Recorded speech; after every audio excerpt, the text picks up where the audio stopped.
Times news channel देख रहे आप सभी दर्शकों का बहुत बहुत स्वागत है। मैं हूं रमनदीप कौर। इस वक्त की बड़ी खबर आ रही है प्रयागराज से। क्या है पूरा मामला, देखने के लिए बने रहिए हमारे साथ। संगम नगरी प्रयागराज, जहां बीजेपी द्वारा और शहर दक्षिणी के विधायक नंद गोपाल गुप्ता नंदी द्वारा विकास की बात कही जा रही है। जब इस पर हमने जनता से जाना कि किस तरह से प्रयागराज शहर दक्षिणी में विकास हुआ, तो क्या कुछ कहना था लोगों का, आइए सुनाते हैं आपको। शहर दक्षिण में नंदी जी का दावा है कि बहुत हमने विकास कर दिया। आपके क्षेत्र में नंदी जी ने काम कराया है, विकास के कार्यों से आप खुश हैं? नहीं, कोई विकास नहीं हुआ ना, कोई का नाम है यहाँ पे आया है जीतने के बाद। मतलब जीतने के बाद कभी जीतने के बाद नहीं, जीतने के बाद कोई विधायक इधर नहीं आया। ये एरिया क्या है? ये डी ब्लॉक है। आप अपना नाम बता दीजिए। मेरा नाम मोहम्मद यूसुफ। चुनाव चल रहा है, क्षेत्रीय विधायक नंद गोपाल गुप्ता नंदी जी हैं जो मंत्री भी हैं, उन्होंने इस क्षेत्र में विकास किया है या नहीं किया? कहीं नहीं, एक पैसे का विकास नहीं किया। अपने किसी और क्षेत्र में किया होगा तो किया होगा, हमारे इस क्षेत्र में एक पैसे का काम उसने नहीं किया। मतलब आपके क्षेत्र में विकास नहीं हुआ? बिल्कुल किया ही नहीं, आया ही नहीं, कभी विजिट नहीं किया। आप अपना नाम बता दीजिए। मेरा नाम मोहम्मद मुमताज़ खां है। चुनाव चल रहा है, क्षेत्रीय विधायक आपके नंद गोपाल गुप्ता उर्फ नंदी जी हैं, तो क्षेत्रीय विधायक ने आपके क्षेत्र में काम किया है, विकास किया है या नहीं किया? किया, थोड़ा बहुत किया है, वो हिसाब से तो नहीं हुआ है। अभी बेनीगंज में हम लोग रहते, पूरी रोड अभी उसे खस्ता हाल बनी हुई है। बेनीगंज में क्या नाम है आपका? मेरा नाम राम प्रसाद। राम प्रसाद। क्षेत्रीय विधायक नंद गोपाल गुप्ता उर्फ नंदी जो मंत्री भी हैं, उन्होंने आपके क्षेत्र में विकास किया है या नहीं? विकास नहीं हुआ है, यानी आप लोगों के क्षेत्र में आते हैं, वो तो ऐसे दावा बहुत करते हैं कि नहीं आए, अभी एक भी नहीं आए। एक बार भी नहीं? एक बार भी नहीं आए। क्या नाम है आपका भैया? जी मेरा नाम बबलू है। शहर दक्षिण में विधानसभा का चुनाव हो रहा है, जो पुराने विधायक हैं नंद गोपाल गुप्ता नंदी और वो मंत्री भी हैं, उन्होंने विकास किया है कि नहीं शहर दक्षिण में? शहर दक्षिण में जहाँ पे मैं रहता हूँ, करामत की चौकी आज़ाद नगर में, एक पैसे का भी काम नहीं हुआ है। सारी रोडें का पूरी तौर से ख़राब है और कुछ भी काम नहीं हुआ है, ना उन्होंने कभी दौरा किया है। आप अपना नाम? मोहम्मद इरफान। शहर दक्षिण में विकास हुआ है कि नहीं? नंद गोपाल गुप्ता नंदी जी जैसे कह रहे हैं, विकास के दावे कर रहे हैं, आपकी नज़र में क्या लगता है? मेरी नज़र में तो है कि नंदी जी कभी शहर दक्षिण में इस साइड तो दौरा ही नहीं किए, कभी आए नहीं, और जय साल से विधायक बन रहे हैं नंदी जी से आज तक मैंने उनकी शक्ल नहीं देखी। ये कौन सा एरिया है? शहर दक्षिण है, भावापुर है। तो यहाँ विकास नहीं हुआ है? बाप के सामने है, सब कुछ देख लीजिए, नाली देख लीजिए, रोड देख लीजिए, सीवर ओवरफ्लो होता है आए दिन। आप अपना नाम? मेरा नाम मोहम्मद रिजवान।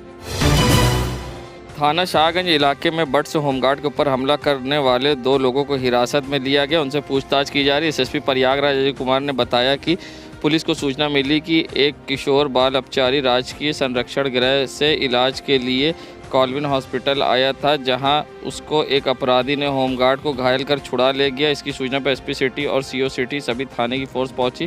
तत्कालिक कार्रवाई करते हुए जिसको भागने की बात की जा रही थी, उससे भागने की बात कही गई, उसे भी हिरासत में ले गया है। साथ ही उससे पूछताछ पता चला कि पहले से प्लानिंग और साजिश के तहत किया गया है। इसमें राजकीय संरक्षण गृह कर्मचारी भी शामिल हैं। इसको देखते हुए कार्रवाई की गई है। सुनील पाल के तरफ से एक तमंचा लाया गया था, हालांकि तमंचा चलता नहीं था। तमंचे की बट से होमगार्ड पर प्रहार किया गया। होमगार्ड को मामूली चोट आई है, इलाज के लिए अस्पताल में भर्ती कराया गया है। ये पूरा प्रकरण थाना शाहगंज ज़िला प्रयागराज का है। इसमें पुलिस को सूचना मिली थी कि एक किशोर अपचारी जो राजकीय संप्रेक्षण गृह से इलाज के लिए आया हुआ था, उसको एक अपराधी ने होमगार्ड को घायल करके उसको छुड़ा ले गया है। इस सूचना पे तत्काल एसपी सिटी, सीओ सिटी और सभी थानों की फोर्स वहाँ पे पहुँची थी। त्वरित कार्रवाई करते हुए जिसके भागने की बात की जा रही थी और जिसके द्वारा भगाने की बात की जा रही थी, उन दोनों को हिरासत में ले लिया गया है। इनसे पूछताछ में बात सामने आई है कि ये पूरी प्लानिंग के तहत, साजिश के तहत, जिसमें राजकीय संप्रेक्षण गृह के केयरटेकर और कर्मचारी भी इन्वॉल्व्ड हैं, पूरी योजना के तहत ये कार्रवाई की गई है। सुनील पाल के द्वारा तमंचा लाया गया था, हालांकि तमंचा चलता नहीं है, ऐसी बात छानबीन में आई है। तमंचे की बट से होमगार्ड को उस पर प्रहार किया गया। यद्यपि होमगार्ड को मामूली चोटें हैं, उनका इलाज चल रहा है, कोई दिक्कत नहीं है। संगम नगरी प्रयागराज में जहां सालों से चले किसान आंदोलन के बाद कृषि कानून बिल को सरकार को वापस लेना पड़ा, मगर अब जब चर्चा है कि छोटे किसानों पर इसका कोई प्रभाव नहीं, जब हमने जनता से राय जानी तो जो लोगों का क्या कुछ कहना था, किसान आंदोलन बिल लेने से सरकार को कितना फ़ायदा होगा या नहीं होगा, क्या कुछ इस पूरे मामले पर जनता का कहना है कृषि कानून बिल से लेकर धरने तक को लेकर, आइए सुनाते हैं आपको। देखिए, ये कृषि प्रधान देश है और इस देश की 70% आबादी जो है किसानी पे ही डिपेंडेंट है। वो पूरे हिंदुस्तान में किसान और खेती ये जो है जुड़ी हुई है, बल्कि 70% 75% हमारी अर्थव्यवस्था, हमारी सामाजिक व्यवस्था ये कृषि पे ही आधारित है। ये ज़रूर है कि छेका छेकी जो है वेस्टर्न यूपी और पंजाब में ज़्यादा था, दिल्ली पर ज़्यादा था, लेकिन उससे प्रभावित इलाहाबाद का भी तो किसान है। नहीं, किसानों से वो भले ही इलाहाबाद का किसान जाके वहाँ धरना न दिया हो, लेकिन किसान आंदोलन की पीड़ा इलाहाबाद के गांव तक भी थी और यहाँ का भी किसान जो है नई कृषि नीति से असहमत था, क्योंकि जब कृषि बिल वापस लिया तो उसका स्वागत यहाँ के करछना, मेजा और फूलपुर के किसानों ने भी किया। इसके मतलब किसान उससे जुड़े हुए थे। कृषि कानून वापस ले लिया है, चुनाव को लेकर कोई असर पड़ेगा इस पर? देखिए, कृषि कानून वापस बहुत देर में लिया, तो इस पे बीजेपी सरकार को क्षमा जो है किसान नहीं करने जा रहा है, मेरा अपना मानना है। क्योंकि आपने इतना प्रताड़ित कर दिया था कि उनको डर है कि आप फिर अगर यूपी का चुनाव जीत जाएंगे तो फिर आप कानून को थोप देंगे। पहले तो ये तय कर लीजिए कि प्रचारित किया गया है कि सही है।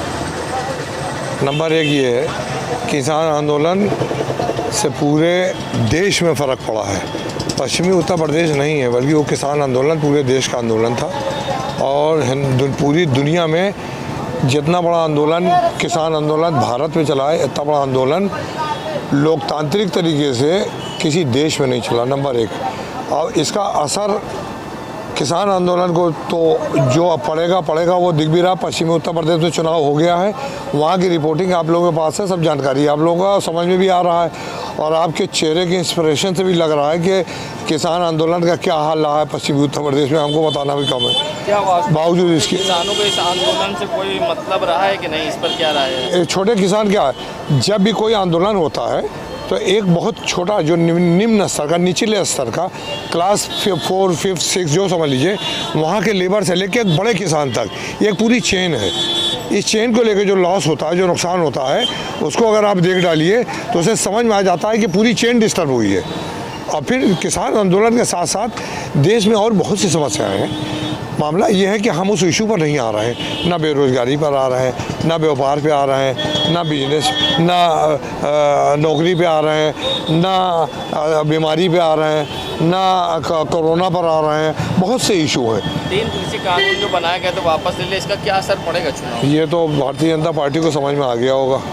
वापस लेने से जब लगाया उन्होंने तो वापस लिया है, तो ये तो वर्तमान सरकार को देखिए, हमको किसी पार्टी से एलर्जी नहीं है। मैं खुद कह रहा कि भारतीय जनता पार्टी अगर अच्छे काम करके मैदान में आती तो मैं पहला आदमी होता कि मैं भारतीय जनता पार्टी के पक्ष में खड़ा हो जाता। दिक्कत ये है कि हम राष्ट्र के हर उस व्यक्ति की बात कर रहे हैं जो व्यक्ति इन तमाम दिक्कतों से पीड़ा से गुजर गया, हम उसके साथ खड़े हैं और उसको लेकर कोई भी पार्टी अगर सब सामने खड़ी होती है तो उसके साथ खड़े हो जाते हैं। मेरा नाम चौधरी सईद है। असल में जो पश्चिमी यूपी में असर की बात हो रही है, असल में पश्चिम यूपी में अभी भी जो किसानी करते हैं लोग, वो असल में बड़ा ऑर्गेनाइज्ड और बड़े खेत हैं उनके पास। अगर हम पूर्वी की तरफ आएंगे तो बहुत छोटे छोटे काश्तकार हैं, तो शायद जिनको ज़्यादा नुकसान हो रहा था इसलिए वो ज़्यादा मुखर हो रहे थे। तो इससे ये प्रतीत होता है कि पश्चिमी यूपी में इसका असर है, पूर्वी में नहीं है। लेकिन इस इलेक्शन में मुझे लग रहा है पूरे उत्तर प्रदेश में फ़र्क पड़ेगा। क्या लगता है आपको कि जैसा कि वास्तव में छोटे किसान इस आंदोलन में कोई नहीं मतलब था, इस पर क्या राय है? हाँ, उनको इतनी परेशानी नहीं थी, लेकिन एमएसपी के मुद्दे पे वो भी परेशान है, तो इसका असर पड़ेगा। कृषि कानून वापस ले लेना चुनाव में कोई इसका असर होगा? इसका असर कुछ खास नहीं होना है, क्योंकि ये जानते हैं कि आने वाले दिनों में इस तरह का कानून फिर से वापस आएगा। ये बात किसान समझते हैं, किसान ना भी समझते हो, लेकिन किसान नेताओं ने ये उनके दिमाग में डाल दी गई है बात। रोशन खान। नगरी प्रयागराज के ये प्रयागराज जंक्शन का दावा है, जहां रेलवे सुरक्षा की बात करती है, मगर वेंडरों की लापरवाही से एक बार फिर कोरोना प्रयागराज में खतरा बढ़ सकता है। आप देख सकते हैं यहाँ वेंडर बिना मास्क के खुलेआम ट्रेन में सामान बेच रहे हैं और हाथों में ना ही ग्लव्स है, ना ही कोई सुरक्षा, और खुलेआम यहाँ लोग बिना मास्क के ट्रेन में अब सफ़र भी कर रहे हैं। ना कोविड गाइडलाइन का पालन हो रहा है, ना कुछ, खुलेआम अब कोविड गाइडलाइन की धज्जियां उड़ रही हैं वेंडरों द्वारा, जिम्मेदार बेखबर। संगम नगरी प्रयागराज में चुनाव के दृष्टिगत पुलिस कर्मियों ने एसएसपी प्रयागराज के निर्देशन पर चेकिंग अभियान चलाया है। आज जगह जगह पुलिस ने चेकिंग अभियान चलाकर बिना हेलमेट के गाड़ी चला रहे लोगों का चालान भी किया है और साथ ही चुनाव के दृष्टिगत गाड़ियों को रोककर उसकी चेकिंग भी करी गई है।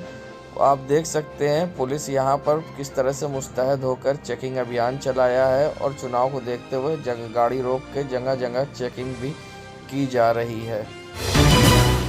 संगम नगरी प्रयागराज में अब पुलिस का सीसीटीवी सामने आया है, जिसमें सिर्फ होमगार्ड पर कट्टे की बट से हमला कर भागने वाले को किस तरह से पुलिस ने धर दबोचा आप देख सकते हैं, जिसमें से एक भागा था और एक को पुलिस ने मौके से किस तरह से धर दबोचा है, जिसका सीसीटीवी अब तेज़ी से वायरल भी हो रहा है। और अब जिस तरह से पुलिस को चकमा देकर भागने की कोशिश में था अभियुक्त बाल अपचारी, जिसको पुलिस ने धर दबोचा, जिसका सीसीटीवी यहां सामने आया। संगम नगरी प्रयागराज के ये हेवट रोड का नज़ारा है, जहां आप देख सकते हैं रोज़ जाम के झाम से लोग यहां परेशान होते हैं। आड़ी तेरी गाड़ी लेकर चारों तरफ से यहां आने जाने वाले लोगों के कारण लगता है जाम। ये नज़ारा है चमेली भाई धर्मशाला चौराहे का, जहां पर रोज़ इसी तरह से जाम लगता है, क्योंकि चारों तरफ से लोग गाड़ियां लेके आते जाते हैं और जिससे यहां जाम की स्थिति उत्पन्न होती है, मगर जिम्मेदारों को परवाह नहीं है और लोग होते परेशान।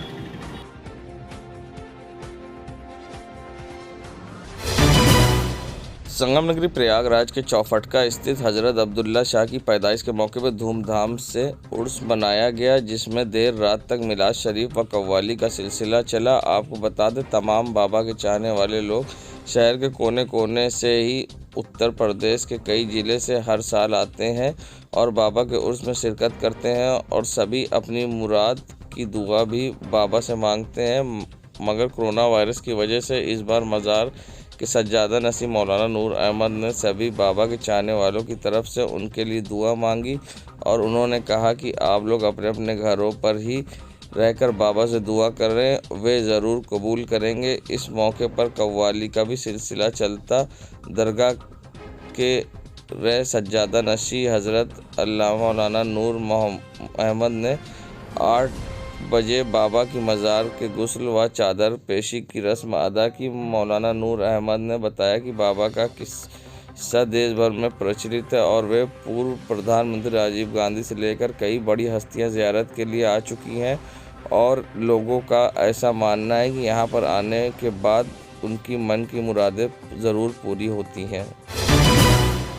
अंजुमिया हाशमिया आज़ादिया की ओर से 4 दिवसीय तबलीगी मजलिस के अंतिम दिन दरियाबाद स्थित हाता नवाब आगा अली खां के आखिरी मजलिस को मौलाना रईस अहमद जारजवी ने खिताब करते हुए कुरान व हदीस की रोशनी में खिताब करते हुए इल्म को हासिल करने पर जोर दिया। वहीं करबला के 72 शहीदों का मार्मिक अंदाज में जिक्र किया गया। रसूल अकरम मोहम्मद मुस्तफ़ा के बड़े नवासे इमाम हसन की शहादत का भी जिक्र किया गया। मजलिस के बाद गुलाब चमेली के फूलों से सजा इमाम हसन का ताबूक ज़ियारत के लिए निकाला गया। लोगों ने फूल माला सूती चादर चढ़ाकर अकीदत का इजहार किया। अंजुमन हाशमिया के नवा खान सफदर अब्बास डेजी ने गमगीन नोहा पढ़ा। सुबह की मजलिस को मिर्ज़ा यूसुफ अब्बास व दोपहर की मजलिस को मौलाना यासर ने खिताब किया। संगम नगरी प्रयागराज में एक वीडियो सोशल मीडिया पर तेज़ी से वायरल हो रहा है, जिसमें MIM के शहर दक्षिणी प्रत्याशी के संग एक युवा शायर किस तरह से मोदी सरकार पर तंज कसते हुए प्रत्याशी के लिए वोट मांग रहा है और क्या कुछ कह रहा है वो भी सुनाएंगे। और जनसंपर्क के दौरान किस तरह से प्रत्याशी यहाँ पर इकट्ठा होकर लोगों से वोट मांग रहे हैं आप देख सकते हैं और लोगों को अपनी नीतियों के बारे में बताते दिखाई दिए MIM प्रत्याशी।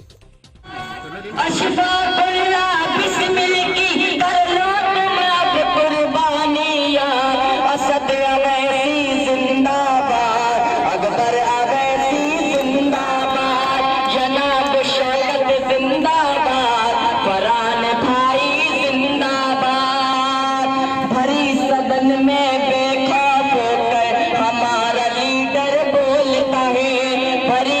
मन में बेकाबू कर हमारा लीडर बोलता है। कोई भी काम हो कोई समाज हो सबके खातिर लड़ता है। कोई भी काम हो कोई समाज हो सबके खातिर लड़ता। जो कहते हैं कि मजलिस उत्तर प्रदेश में एक भी सीट नहीं जीत पाएगी, सिर्फ वोट काटने आई है, तब मैं कहता हूँ कि नफरत वाली राजनीति से हम मोहब्बत जीतेंगे। नफरत वाली राजनीति से हम मोहब्बत जीतेंगे। यूपी छोड़ निशाने पार्टी जिंदाबाद। अमन का दुश्मन देश का दुश्मन हो जाएगा वो बर्बाद। असद अवैसी जिंदाबाद, अकबर अवैसी जिंदाबाद। संगम नगरी प्रयागराज में कांग्रेस नेता तस्लीम उद्दीन ने काटजू रोड अपने कार्यालय से जनसंपर्क अभियान शुरू किया। उन्होंने पैदल यात्रा करते हुए कांग्रेस कार्यकर्ताओं के संग लोगों से जनसंपर्क किया, जिसमें कांग्रेस कार्यकर्ताओं का जनसैलाब उमड़ा दिखाई दिया। साथ ही तस्लीम उद्दीन ने निकलकर जनसंपर्क करते हुए लोगों को कांग्रेस की नीतियां बताई और विकास के मुद्दे पर लोगों से वोट मांगते दिखाई दिए। संगम नगरी प्रयागराज की ये बसों का नज़ारा है, जहां लोकल बसों में आप देख सकते हैं किस तरह से लोग भीड़ भरी हुई है और ना ही चेहरे पे मास्क है और ना ही लोगों में अब कोरोना का खौफ। जहां चुनाव जारी है और चुनाव में भी कोई तरह की कोविड गाइडलाइन का पालन नहीं हो रहा, तो दूसरी तरफ लोकल बसों में भी भीड़ भरी हुई है और परिवहन विभाग की लापरवाही से फिर कोरोना बढ़ सकता है। न चेहरे पे मास्क है लोगों के, ना ही सोशल डिस्टेंसिंग। खुलेआम जमकर उड़ाई जा रही है कोविड गाइडलाइन की धज्जी। देश दुनिया की खबरों के लिए world media times news channel को सब्सक्राइब